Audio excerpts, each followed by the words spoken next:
جارتي البدوية قالت لي حطي الشاي على الطماطم واصنعي المعجزات. والله انا عمري ما كنت اتخيل ان بنص حبة طماطم ومعلقة صغيرة من الشاي ان انا ممكن احقق حلمي، وده كله يحصل في دقيقة واحدة بس. لا هقولك لا بعد ساعة ولا ساعتين ولا يوم ولا يومين، ولا هتحتاجي حتى تستخدميها غير مرة واحدة بس في العمر. انا عارفة ان انت ما شفتيش وصفة زي دي، لان الكل هيعمل المستحيل عشان الوصفة دي تتحذف ومحدش يعرفها. مش معقولة تكوني لسه لغاية دلوقتي بتدفعي ألوفات الفلوس وفي نفس الوقت مش بتاخدي أي نتيجة خالص. هتحققي حلمك وفعلا هتشوفي كل حاجة قدام عينيكي. بس اتمنى ان الفيديو ده لو عجبكم بقى ما تبخلوش علينا بلايكاتكم الحلوة، وكمان بقى يشرفني ويسعدني انكم تشتركوا معايا في قناتي وصفة وطبخة مع لولا. انا مش محتاجة حاجات كتير ولا محتاجة مكونات، ولا هقولك اكتبي وليسته وهتروحي ان انت تحتاجي ان انت تشتريها بفلوس وقد كده. لا، انا محتاجة ان انت تجيبي حبة طماطم وتشقيها، هتاخدي نصها وتستخدميها، وكمان تجيبي من برطمان الشاي بتاعك معلقة صغيرة من معالق الشاي.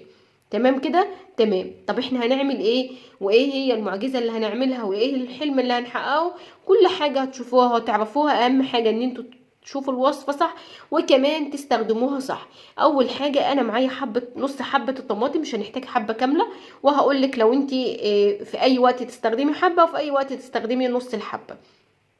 والطماطم بتاعتي انا النهارده محتاجاها حاجه تكون ناعمه جدا، وعشان انعم الطماطم دي معايا هجيب طبق زي ما انتم شايفين بالطريقه دي، وهجيب بقى المبشره بتاعتي. المبشره هتلاقي فيها عيون كتير، اصغر عين واستخدميها بالشكل ده. وهنبدا ان احنا نبشر. انا عاوزه انزل كل الميه اللي في الطماطم دي يا جماعه على قد ما تقدروا بقى كده زي ما انتم شايفين. عشان كده قلت لك هنحتاج نص حبه الطماطم بس. هبدا بقى ان انا افرمها ناعم بالشكل ده. انا مش محتاجه قشره الطماطم خالص. هقول لكم هنعمل بيها ايه دلوقتي، وهتشوفوا كل حاجه عملي قدامكم، والنتيجه كمان هتكون عملي قدامكم. بعد ما بشرت الطماطمايه زي ما انتم شايفين بالطريقه دي كده اهي، خلاص مش محتاجه القشره. انا خدت بقى كله اهو. هي دي بقى الكميه اللي طلعت لنا اهي زي ما انتم شايفين من بشر اللي هي نص حبه الطماطم. انا بقى محتاجه اصفي كل ده واخد السوائل وبس. عشان كده بقى انا هجيب طبق او بوله تكون صغيره معايا بالشكل ده كده، وهجيب مصفى اللي هي مصفى الاعشاب العاديه، وهبدا بقى ان انا اصفي الطماطم بتاعتي دي. انا عاوزه ما يكونش فيها اي حاجه خالص، عاوزاها تكون بصوا سوائل بس صافيه كده.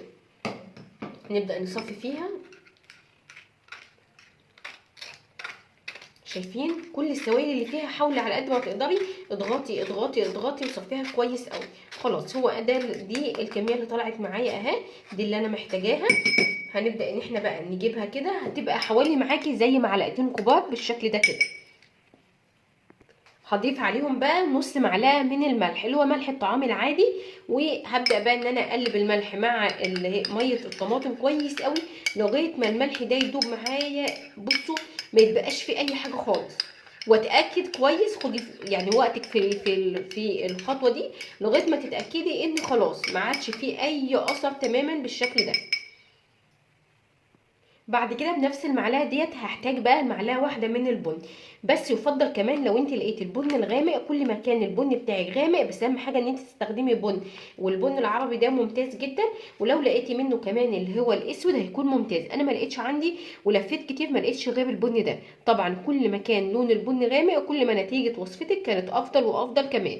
هبدا بقى ان انا اضيفه، ونبدأ بقى ان احنا نقلب كويس قوي قوي. بصوا البن مش هيدوب معاكي بسهولة، فعشان كده ابداي ان انت يعني بالراحة كده وسايسي فيه لغاية ما يدوب معاكي كويس قوي. طيب انت ما عندكيش بن مثلا وعندك نسكافيه، لو نسكافيه اسود استخدميه هتكون نتيجته برده ممتازة قوي. اقلب كويس قوي وسايس فيه كده لغاية ما يدوب معايا كويس قوي. شايفين لغايه ما توصلي للشكل ده كده، وخلاص كل حاجه دابت مع بعضها كويس قوي. واخر مكون معايا وهو هيكون معلقه الشاي. معلقه الشاي لازم يكون شاي يا جماعه ناعم. طب لو انا عندي الشاي خرز او الشاي مش ناعم، خديه في مصح